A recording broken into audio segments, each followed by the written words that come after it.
Hello, friends. How are you? Welcome to our YouTube channel Dhyan Commerce, the key of success. Please like, subscribe, share, and press bell icon for notifications. Thank you. જય માતાજી all dear student ધ્યાન કોમર્સના online લેક્ચરમાં તમારું સ્વાગત છે. આપણે સંચાલકીય હિસાબી પદ્ધતિ એકમાં દરેક થિયરી ટોપિક કમ્પ્લીટ કર્યા છે, એટલે એ બધા ભણાવવાનું હતું. એ દરેક થિયરી પૂરી થઈ ગઈ છે. હવે આપણે આ સેમિસ્ટરનું બીજું અકાઉન્ટ, જેને આપણે કહીએ છીએ પડતર અને નાણાકીય હિસાબી પદ્ધતિ, આ સબ્જેક્ટમાં પણ એક નાનકડું થિયરી ટોપિક છે. આમાંથી દર્શન સરે પ્રક્રિયા 1, 2, 3 તમને કમ્પ્લીટ કર્યું છે અને હાલ યુનિટ નંબર 3નું સીમાંત પડતર પદ્ધતિ ચાલી રહ્યું છે. એની જોડે એક જ નાનકડો ટોપિક છે આ સબ્જેક્ટમાંથી, નિર્ણય ઘડતર. નિર્ણય ઘડતર યુનિટ નંબર 3માં આવશે, સીમાંત પડતર પદ્ધતિ જોડે આવશે. 7 માર્ક્સનું આ ચેપ્ટર છે. તો બાળકો, નિર્ણય ઘડતરમાં માત્ર અલગ અલગ જુદી જુદી વ્યાખ્યાઓ આપેલી છે, પદોનો અર્થ. તો વ્યાખ્યાઓ આપણે ઉદાહરણ સહિત સમજાવવાની, જેમાં એક કરતાં વધારે વ્યાખ્યાઓ આવશે અને તમારે 7 માર્ક્સ માટેનું આ ચેપ્ટરનું કામ કરવાનું છે. માત્ર ને માત્ર એક જ લેક્ચરનું કામ છે. તો આજે જ આ નિર્ણય ઘડતર, જે યુનિટ નંબર 3માં આવે છે, એ પૂરું થઈ જશે. ચલો, નિર્ણય ઘડતર પદ્ધતિમાં અલગ અલગ જે આપણને પડતરના અનુલક્ષીને વ્યાખ્યાઓ આવશે. એટલે સબ્જેક્ટ જ છે આપણો પડતર અને નાણાકીય હિસાબો, તો પડતરને અનુલક્ષીને બહુ બધી વ્યાખ્યાઓ આવવાની છે અને ક્યાંક ને ક્યાંક નિર્ણય જોડે સંકળાયેલી હશે. એવી દરેક વ્યાખ્યાઓ આપણે જોવાની છે. તો એમાંની સૌથી પહેલી વ્યાખ્યાની શરૂઆત કરીએ આપણે સંબંધિત પડતર, કે જેને કહેવાય છે પ્રસ્તુત પડતર. ઇંગ્લિશમાં એને કહેવાય રેલેવન્ટ કોસ્ટ. તો સંબંધિત પડતર શું છે એને જોઈએ. તો સૌથી પહેલા લાઈનમાં સંબંધિત ખર્ચ, કે જે પ્રસ્તુત ખર્ચ એટલે જે ખર્ચ નિર્ણય કે જે ખર્ચને આપણે પ્રસ્તુત પડતર કે સુસંગત પડતર એવા નામથી પણ ઓળખી શકીએ. તો એ જે ખર્ચાઓ સંચાલકોના નિર્ણય પર અસર કરતા હોય તેને સંબંધિત ખર્ચા કહેવાય. જો સંબંધિત ખર્ચા એટલે શું? પ્રસ્તુત ખર્ચ કે જે નિર્ણય સાથે સંકળાયેલા છે, જે ખર્ચને આપણે પ્રસ્તુત કે સુસંગત, તો આના 3 નામ થયા ભાઈ, સંબંધિત કહો, પ્રસ્તુત કહો કે સુસંગત કહો. તો એના એક જ નામ છે, એક જ વ્યક્તિના 2 નામ છે. પછી બીજું શું કીધું એમણે? મેઇન વ્યાખ્યા છેલ્લી લાઈનમાં, એક જ લાઈનની, જે ખર્ચા સંચાલકોના નિર્ણય પર અસર કરતા હોય તો એને કેવા કહેવાય? સંબંધિત ખર્ચા. તમે કોઈ નિર્ણય લીધો સંચાલક તરીકે અને તમારો ખર્ચ પર અસર થઈ તો એ સંબંધિત પડતર છે. ઉદાહરણથી જો આપણે એને સમજી લઈએ, દાખલા તરીકે એક કંપની પોતાની એક શાખા બંધ કરવા અંગે નિર્ણય લેવા માગે છે. અહીં શાખા બંધ થાય તો તેના કર્મચારીઓનો પગાર, મજૂરી, વીજળી ખર્ચ કરવા પડતા નથી. તેથી તે નિર્ણય લેવા માટે સંબંધિત ખર્ચા કહેવાય. હવે અહીં ઉદાહરણમાં ચોખ્ખું કીધું છે કે એક કંપની પોતાની શાખા બંધ કરી દેવા માગે છે. તો શાખા બંધ થતાની સાથે કર્મચારીઓને પગાર નહીં આપવો પડે, મજૂરી નહીં ચૂકવવી પડે, વીજળી ખર્ચ બધી જશે કેમ કે કંપનીમાં કામ નહીં થાય. તો આ બધા ખર્ચાઓ કેવા કહેવાય? નિર્ણયને કારણે સંબંધ છે એને. તો નિર્ણય સાથે જેને સંબંધ હોય, નિર્ણય લેવા માટે જેને અસર થતા હોય, તો એવા ખર્ચને શું કહેવાય? સંબંધિત ખર્ચ કહેવાય. આનાથી એક્ઝેક્ટ ઊંધું બીજું ઉદાહરણ આપું તમને. પરંતુ જો શાખાનું મકાન ભાડા પેટે રાખ્યું હોય અને તેનું ભાડું અગાઉથી ચૂકવી દેવામાં આવ્યું હોય તો ભાડું એ અસંબંધિત, જેને ઇંગ્લિશમાં કહેવાય ઇનરિલેવન્ટ ખર્ચ છે. કારણ કે શાખા બંધ કરવાનો નિર્ણય લેવાય કે ચાલુ રાખવાનો નિર્ણય લેવાય, તેની ભાડાની રકમ કોઈ લેતા ધ્યાનમાં ન લઈએ તો નિર્ણય જુદો આવે તે ખર્ચ. હવે અહીંયા શું કીધું છે કે જો તમે કંપનીનું મકાન ભાડે રાખ્યું હોય એટલે ભાડું અગાઉથી ચૂકવી દીધું હોય તો એ અસંબંધિત ખર્ચ છે.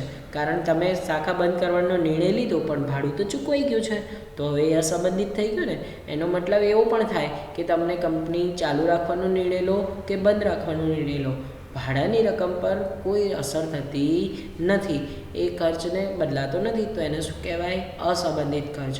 એનો મતલબ એવો પણ થાય કે સંચાલકો કોઈ પણ નિર્ણય લે તો જરૂરી નથી કે એ બધા સંબંધિત ખર્ચા હોય, નિર્ણયને કારણે એને અસર થતી જ હોય એવું જરૂરી નથી.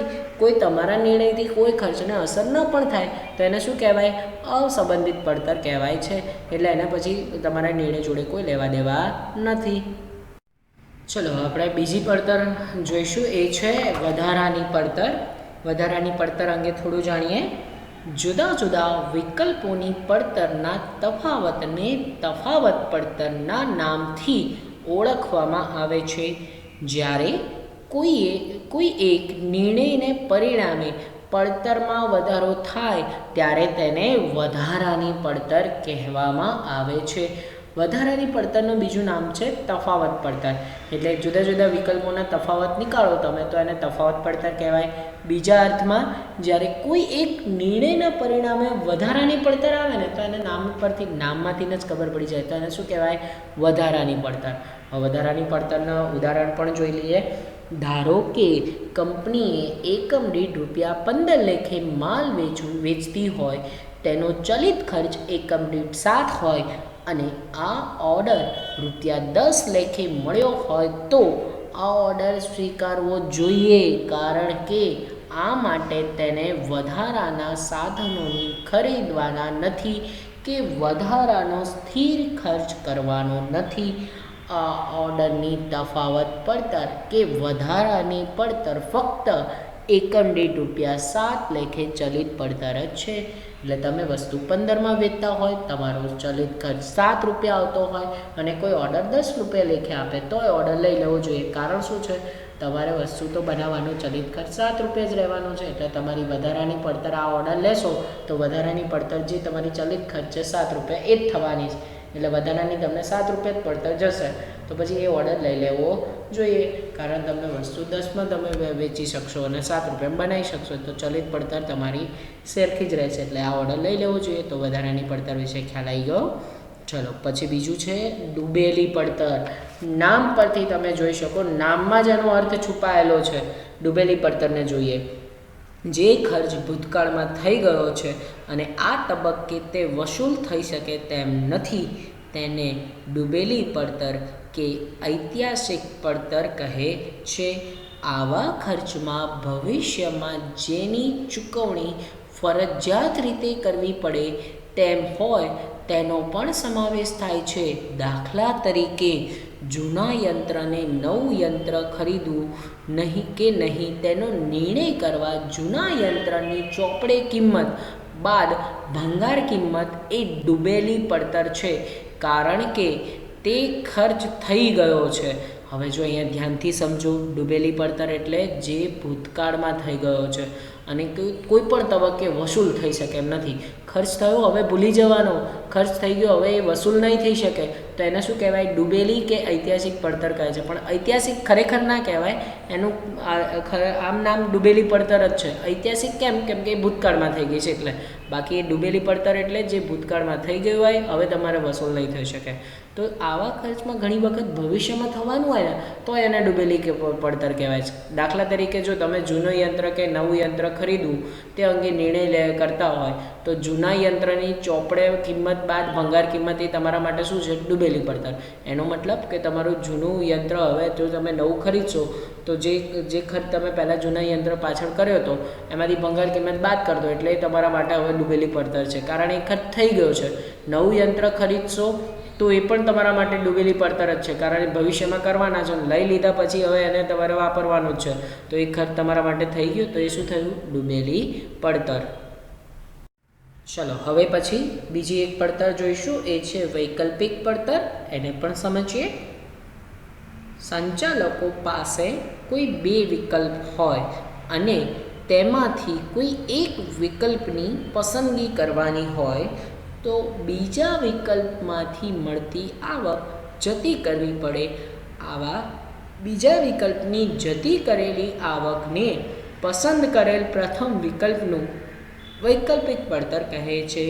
ભલે અહીંયા 2 લાઈન મિત્રો આપેલી હોય પણ આનો અર્થ સમજવો ખૂબ જ અઘરો છે, એને ધ્યાનથી સમજવું પડે. તો શું લખેલું છે જુઓ, સંચાલકો પાસે બે વિકલ્પ હોય, તેમાંથી કોઈ એકની જ પસંદગી કરવાની હોય. બે વિકલ્પો હોય, એમાંથી એકની પસંદગી તમારે કરવાની હોય, તો બીજા વિકલ્પની જે આવક છે ને એ જતી કરવી પડે. એટલે તમે ઉત્પાદન છો, તમે સંચાલક છો, તમારી પાસે ઉત્પાદન કરવા માટે બે વિકલ્પો હોય, એમાંથી કોઈ એકનું ઉત્પાદન કરો તો બીજો ઉત્પાદન તમારું રહી જાય ને, તો જે બીજા વિકલ્પ છે ને એની આવક જે જતી કરવી પડે ને એ પહેલા વિકલ્પ માટે શું કહેવાય? વૈકલ્પિક પડતર. આમ તો તમે દરેક પડતરના નામમાં જ અર્થ છુપાયેલો હોય છે, જો તમે એને વ્યવસ્થિત સમજો તો. ઉદાહરણની મદદથી હું તમને સમજાવી દઉં. ધારો કે આપણે ઉત્પાદક છીએ અને મારી પાસે બે રસ્તા છે. હું કાં તો ચાનું ઉત્પાદન કરી શકું, કાં તો કોફીનું ઉત્પાદન કરી શકું. તો જો મેં ચાનું ઉત્પાદન કરવાનું નક્કી કર્યું, તો જે કોફીના ઉત્પાદનની આવક છે એ મારે જતી કરવી પડે કે નહીં? તો જે કોફીનું ઉત્પાદનનું આવક જતી કરવી પડી ને, એ ચાના ઉત્પાદન માટે શું થઈ જાય? વૈકલ્પિક પડતર. એટલે આ તમારે ધ્યાન રાખવું જોઈએ કે એક વિકલ્પ પસંદ કરો તો બીજાની આવક આપણે જતી કરવી પડે છે, છોડી દેવી પડે, એ કમાણી આપણે ભૂલી જવાની. તો એ આપણા માટે શું થઈ જાય? વૈકલ્પિક પડતર. આમ સહેલું છે. ચલો પછીની પડતર જોઈએ આપણે, એ છે નિવાર્ય પડતર, જેનું બીજું નામ છે અસામાન્ય બગાડ, જેને નિવારી શકાય છે, એટલે રોકી શકાય છે એમ પણ તમે કહી શકો. તો એ છે અસામાન્ય, એટલે માનવીએ ભૂલો કરે તો એને રોકી શકાય, ભાઈ આ ભૂલો થતી અટકાવી શકાય, તો એને નિવાર્ય પડતર કહેવાય. આપણે વ્યવસ્થિત અર્થ એનો સમજીએ. જે પડતર આપેલ સંજોગોમાં કરવાની જરૂર ન હતી છતાં કરવામાં આવી તેને નિવાર્ય શકાય એવી પડતર કહે છે. દાખલા તરીકે, જ્યારે કોઈ ઉત્પાદનમાં માલ સામાનનો બગાડ નક્કી કરેલ મર્યાદાથી વધી જાય ત્યારે આવા વધારાના ભંગારની પડતર એ નિવાર્ય ગણાય. તે જ પ્રમાણે જો વેચાણ માટે ટીવીનો જાહેરાત ખર્ચ ઉદ્યોગની સરેરાશ કરતાં ખૂબ વધુ હોય તો તેને વધારાનો ખર્ચ નિવાર્ય ખર્ચ ગણાય. આ ખર્ચ અંગે પડતર કે જે અમુક પ્રવૃત્તિ થાય તો કરવો પડે, એને તે પ્રવૃત્તિ બંધ કરીને તો તે પડતર પણ બંધ થાય છે. અહીંયા જો શું કહે છે, આટલો આખું પેરેગ્રાફ આપણને, દાખલા તરીકે એમણે કીધું કે જ્યારે કોઈ ઉત્પાદન માલ સામાન બગાડ નક્કી કરેલ હોય અને એનાથી બહુ વધારે બગાડ થઈ જાય તો એ તમે નિવારી શકતા હતા ને, થોડું ઘણું ધ્યાન રાખ્યું હોત, બેદરકારી ન કરી હોત તો બગાડ અટકાવી શકાય. તો એને શું કહેવાય? નિવાર્ય પડતર. એટલે જે પહેલી લાઈનમાં એવું કીધું છે, જે પડતર અમુક સંજોગોમાં જરૂરી ન હોય અને તેમ છતાં થઈ જાય તો એને શું કહેવાય? નિવાર્ય. આને તમે રોકી શકતા હતા. બરાબર. પછી બીજું ઉદાહરણ એમણે એવું આપ્યું છે, જો ટીવી માટે તમે જાહેરાત કરી અને તમારો સરેરાશ ખર્ચ કરતાં પણ જાહેરાત ખર્ચ વધી ગયો તો એને શું કહેવાય? નિવાર્ય પડતર. જાહેરાત વગર પણ તમે ટીવી વેચી શકતા હતા ને, તો એને નિવાર્ય પડતર કહેવાય. આ અંગે અમુક પ્રવૃત્તિનો ખર્ચ કરવો પડે, જે અમુક પ્રવૃત્તિ બંધ કરીએ તો ખર્ચ પણ બંધ થઈ જાય, એ પણ તમારે ધ્યાન રાખવું પડે. તો એ પણ અસામાન્ય બગાડની સાથે છેલ્લી લાઈન પણ સંકળાયેલી છે કે અમુક પ્રવૃત્તિમાં તો અમુક ખર્ચ કરવો જ પડે, પણ વધારાનું કરો ને તો એ નિવાર્ય પડતર બને છે. અમુક તો નક્કી જ હોય કે આ ખર્ચ તો કરવો જ પડે, બરાબર, તો એ નિવાર્ય પડતર નથી. પણ નક્કી કર્યા કરતાં વધી જાય ખર્ચ તો જ એ નિવાર્ય પડતર છે. ચલો હવે એનાથી એક્ઝેક્ટ ઊંધું એક બીજી પડતર અનિવાર્ય પડતર, જેને આપણે કહીએ સામાન્ય બગાડ. એટલે મતલબ આ તો અનિવાર્ય, જરૂરી જ હતું, આને તમે રોકી ના શકો. તો એનો ખરેખર અર્થ જોઈએ, જે પડતર કર્યા વગર છૂટકો નથી અને અમુક મર્યાદામાં પડતર અનિવાર્ય રીતે કરવી જ પડે છે.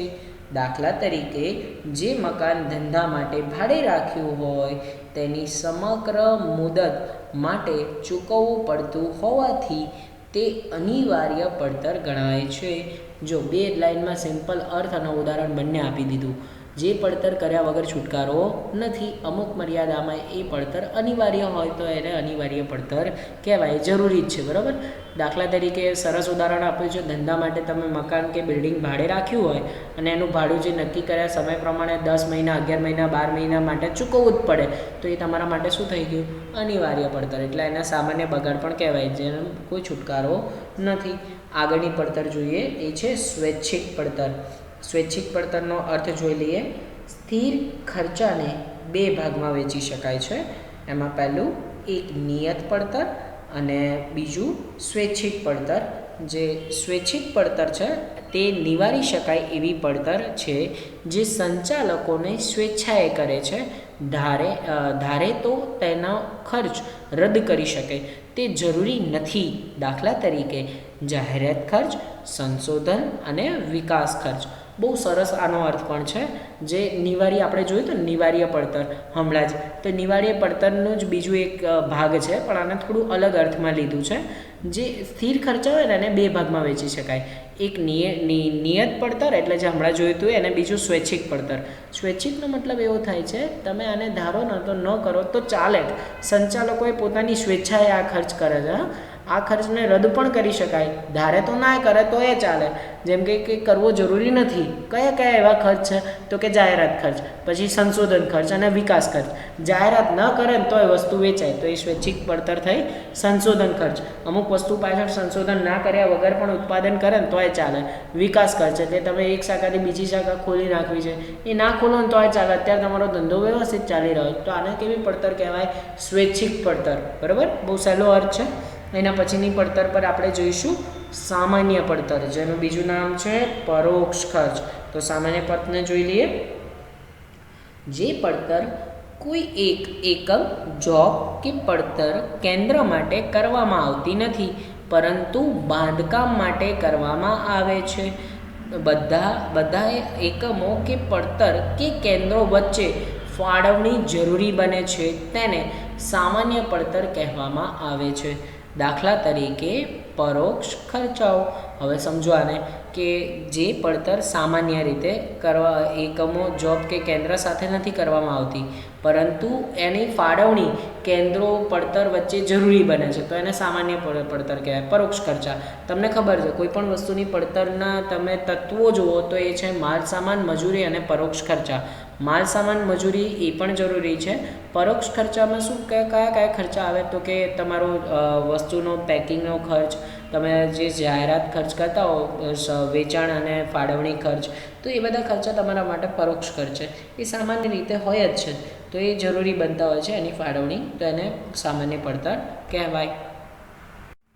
ચલો, વૈકલ્પિક પડતરોમાં ખાસી બધી પડતરોનો આપણે ધ્યાનથી સમજ્યા. હજુ પણ અમુક પડતરો છે, તો તમે સમજી શકો છો કે આ બધી પડતરો એ બહુ અલગ પ્રકારની પડતર છે જે તમે અગાઉ ક્યાંય પણ જોઈ નથી.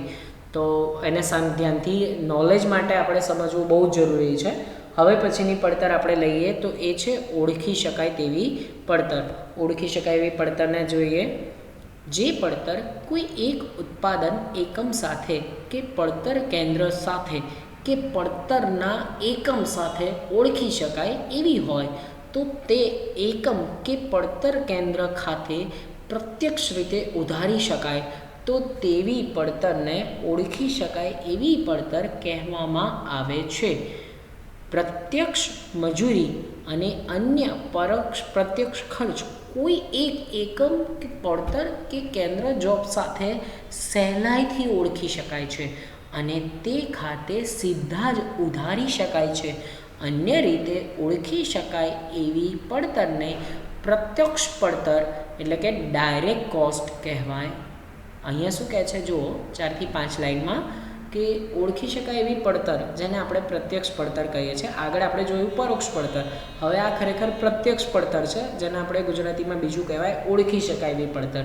તો જે પણ તમે ઉત્પાદન કરતા હોય, જે કેન્દ્ર હોય એની સાથે સીધી રીતે જેને સંબંધ હોય, જેને સીધું પ્રત્યક્ષ ઉધારી શકાય એવી પડતરને શું કહેવાય? ઓળખી શકાય એવી પડતર.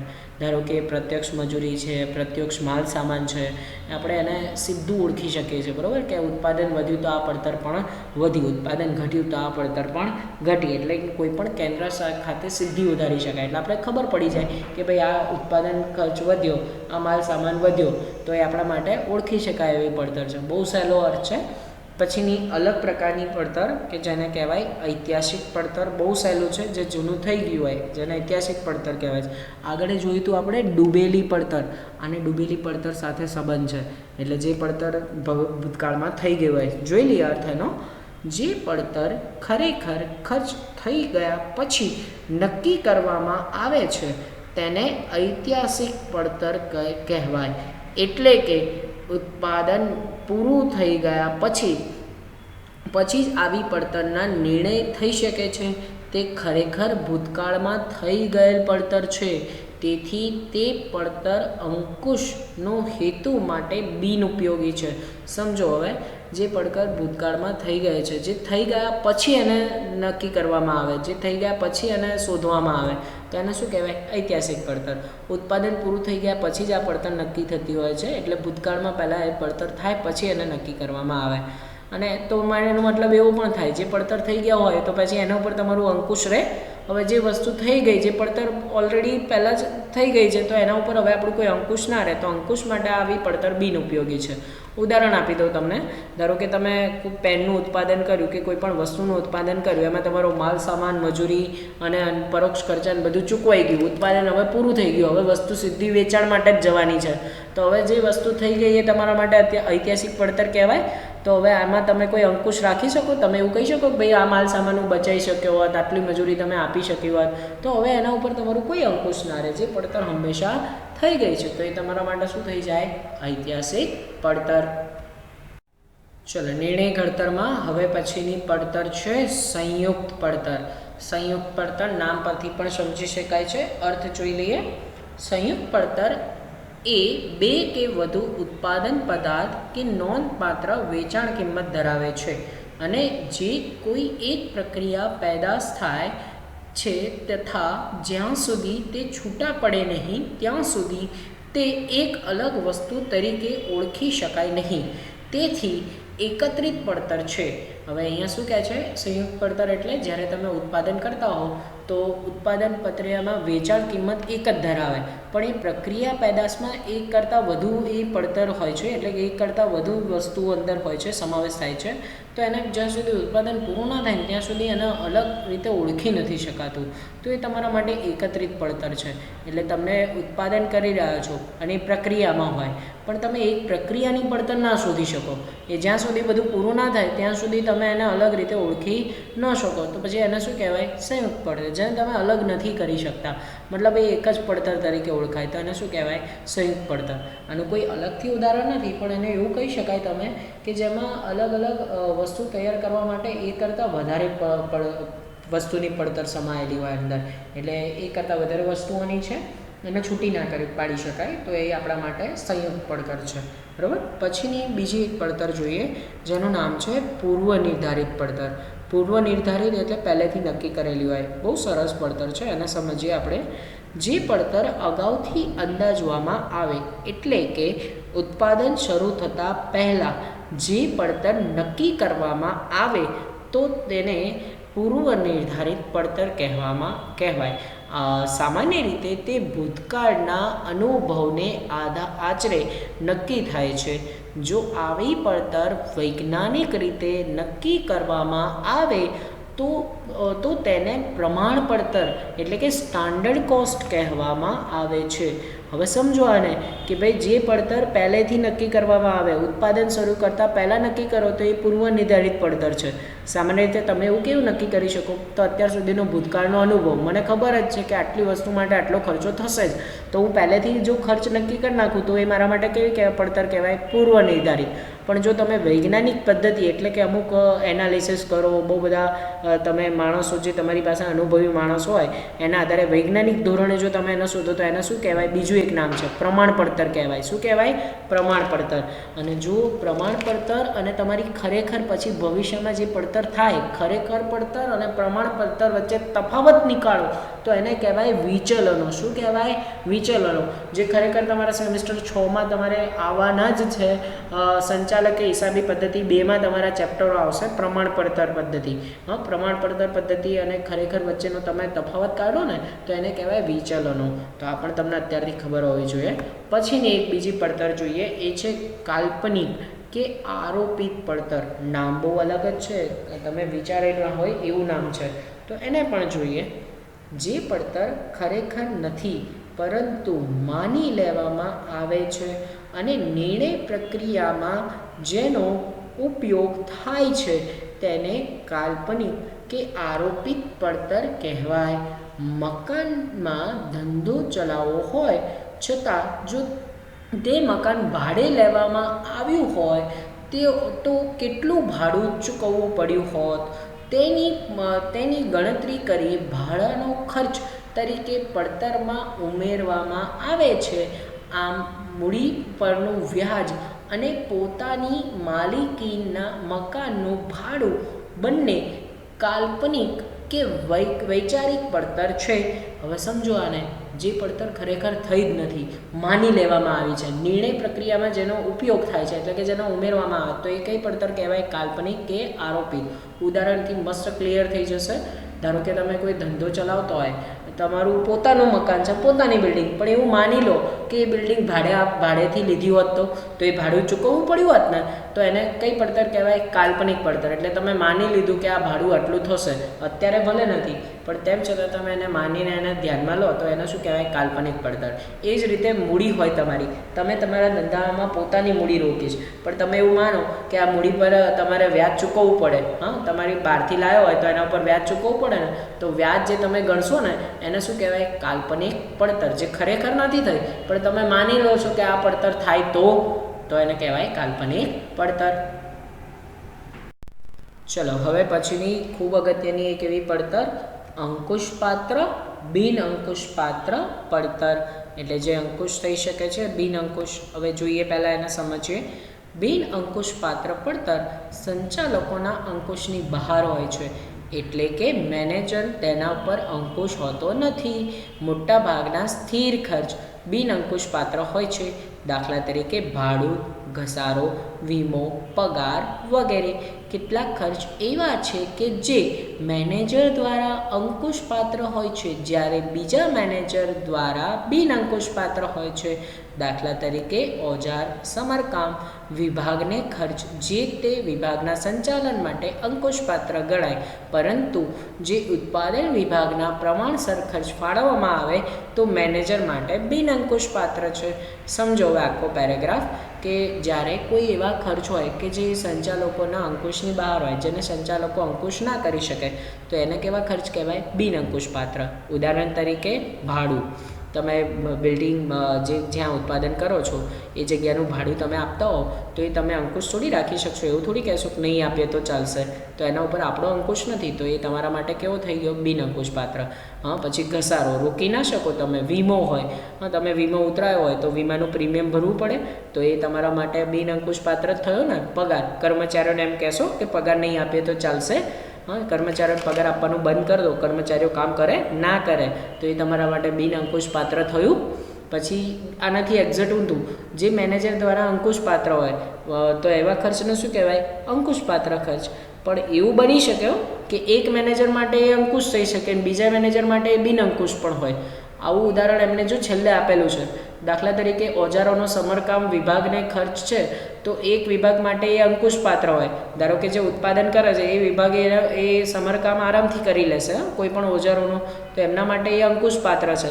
પણ ધારો કે કોઈ ઉત્પાદન વિભાગ સિવાય તમે બીજા ખર્ચને આપ્યું, બીજા કોઈ મેનેજરને આપ્યું, તો એ કામ ના કરી શકે, તો એને શું કહેવાય? બિન અંકુશપાત્ર. એટલે બીજા મેનેજર માટે એ બિન અંકુશપાત્ર. એટલે એવું બની શકે કે કોઈ એક ખર્ચ એક વિભાગ માટે અંકુશપાત્ર હોય તો બીજા વિભાગ માટે કેવું હોય?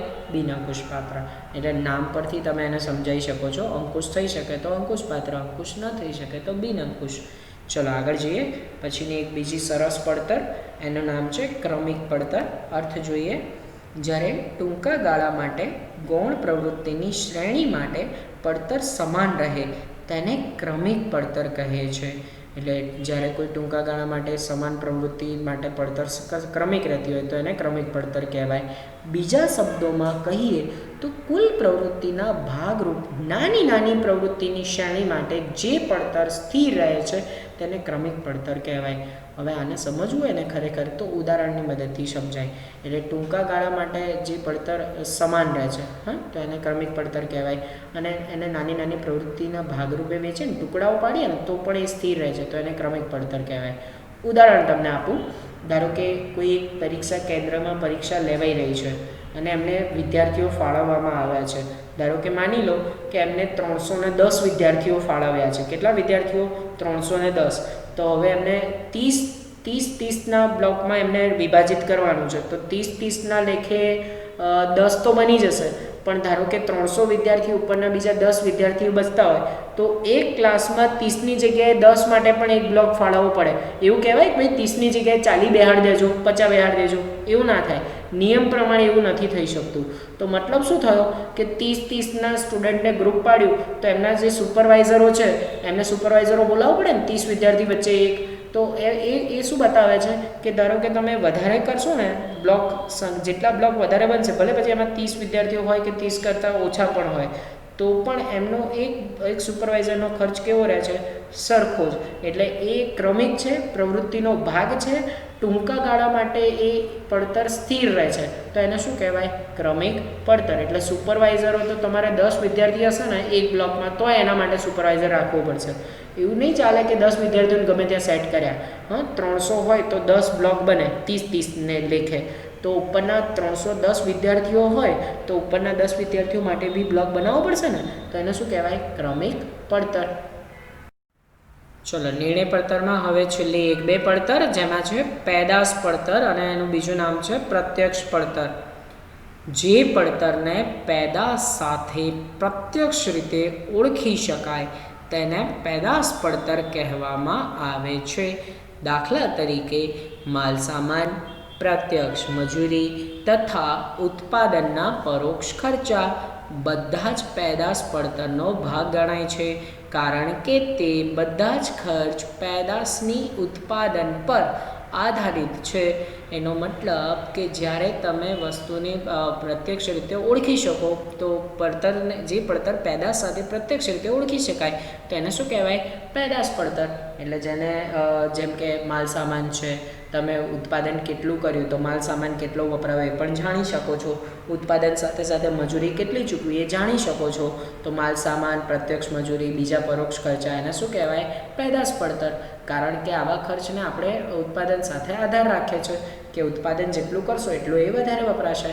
તો જેને સીધો સંબંધ છે પેદાશ સાથે એને શું કહેવાય? પેદાશ પડતર અથવા તો પ્રત્યક્ષ પડતર.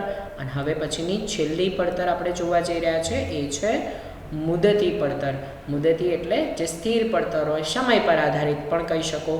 તો જોઈ લઈએ એને પણ. જે ખર્ચા સમયને આધારે ચૂકવવામાં આવે છે તેનું મુદતી પડતરમાં સમાવેશ થાય છે. દાખલા તરીકે ભાડું, પગાર વગેરે. આવા ખર્ચા ધંધો ચાલુ રાખવા માટે કરવામાં આવે છે. ઉત્પાદન સાથે તેને સીધો સંબંધ નથી. આવા ખર્ચા જે મુદત દરમિયાન કરવામાં આવે છે તેને મુદત દરમિયાન જ ઉધારવામાં આવે છે.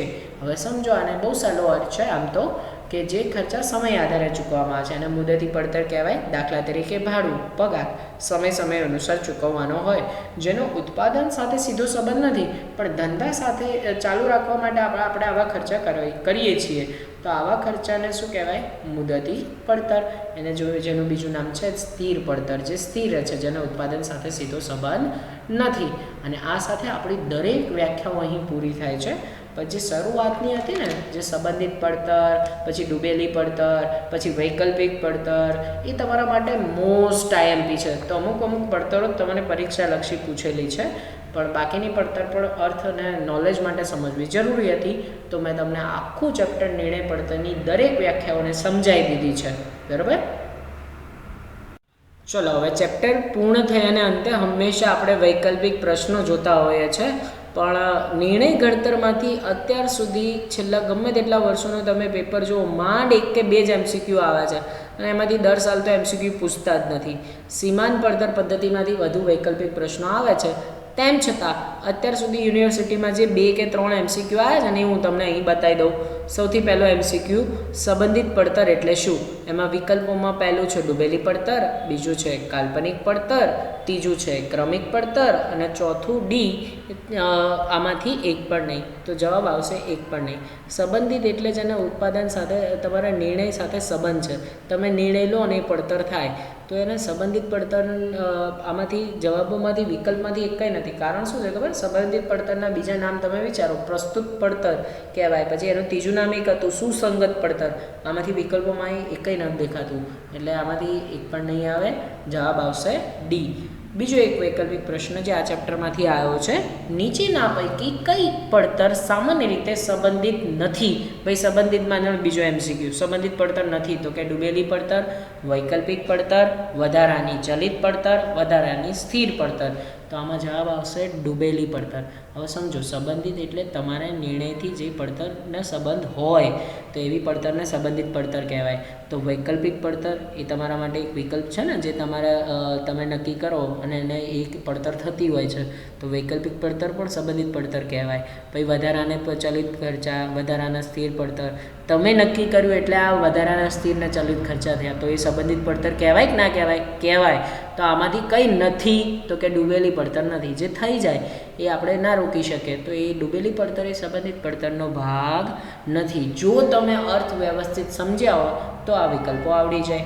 પછીનો એક છેલ્લો વિકલ્પ જે પ્રેક્ટિકલ બચે છે એને પણ આપણે જોઈ લેવાનો છે. ત્રીજો આખરી આપણો MCQ, એક વખત પ્રેક્ટિકલ જેવું પૂછાણું હતું, બહુ સહેલું છે.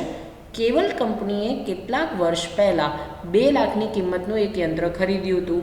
તેની અંદાજે ઘસારા બાદ કિંમત 40,000 છે. આ યંત્ર હવે નિયમિત ઉત્પાદન કાર્ય માટે ઉપયોગમાં લેવાતું નથી. તેને 30,000ની કિંમતે આજે વેચી શકાય તેમ છે.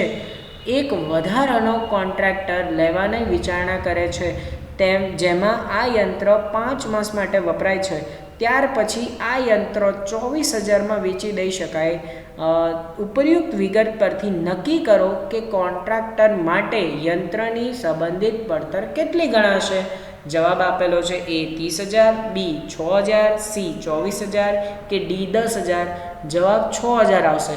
કારણ તમને કહું, જો યંત્ર ઉપયોગમાં લેવાતું નહોતું, એના પછી એની અંદાજે વેચાણ કિંમત કેટલી થઈ? 30,000.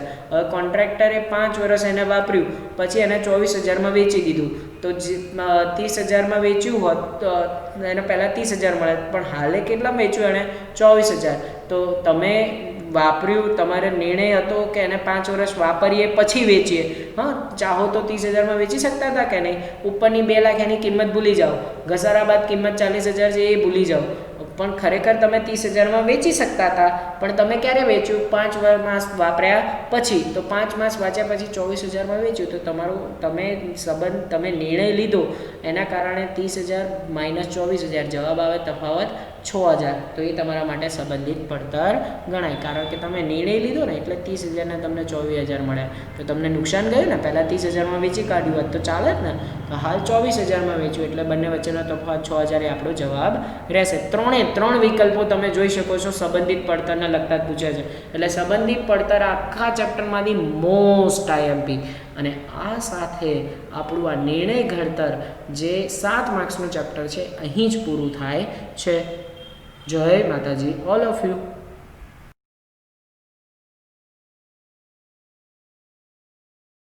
Please like, subscribe, share and press bell icon for notifications.